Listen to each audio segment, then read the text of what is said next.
خیرکم من تعلم القرآن وعلمہ کی بنیاد پر ببانگِ دہل میں اس بات کی قسم کھا کر آپ سے کہہ سکتا ہوں کہ جب آپ علم دین حاصل کرنے کے لیے کمر بستہ ہو چکے ہیں،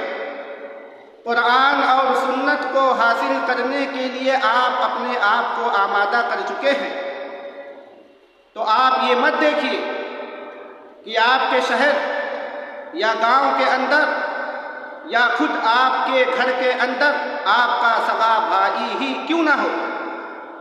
اگر وہ دنیا کے کسی اسکول، کالج یا یونیورسٹی میں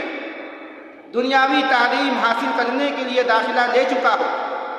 اور آپ کی نگاہ یہ دیکھ رہی ہے کہ اس کی فراغت کے بعد اس کی تنخواہ میں اور آپ کی فراغت کے بعد آپ کی تنخواہ میں زمین و آسمان کا تفاوت ہوگا، تو آپ رنجیدہ خاطر مت ہوں۔ آپ یہ دیکھ رہے ہیں کہ اس کی تنخواہ لاکھوں میں ہوگی اور آپ کی تنخواہ 10,000 سے بھی کم ہوگی۔ اس کے بچے اچھے سے اچھا کھائیں گے، اچھے سے اچھا پہنیں گے، وہ گاڑی سے چلے گا، آپ پیدل سے چلیں گے۔ اس کے پاس 4 پہیہ گاڑی ہوگی، آپ کے پاس 2 پہیہ بھی نہ ہوگی۔ اس کے پاس ایک عالیشان محل ہوگا، مکان ہوگا،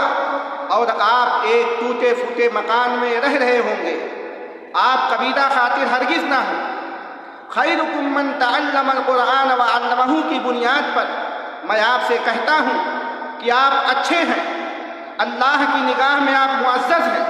اللہ اور اس کے رسول کی نگاہ میں آپ محترم ہیں،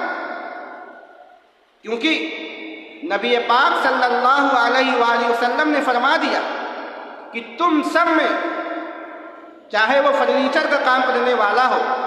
یا لوہار کا کام کرنے والا ہو یا ڈاکٹر ہو یا انجینئر ہو یا سائنٹسٹ ہو، تم سب کے اندر جو ایک دوسرے کو پڑھتے ہیں اور پڑھاتے ہیں، تم سب میں اگر کوئی بہتر ہے، معزز ہے اور اچھا ہے تو وہ کون ہے؟ خیرکم من تعلم القرآن وعلمہ،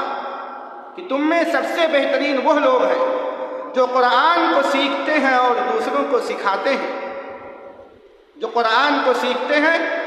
اور دوسروں کو سکھاتے ہیں۔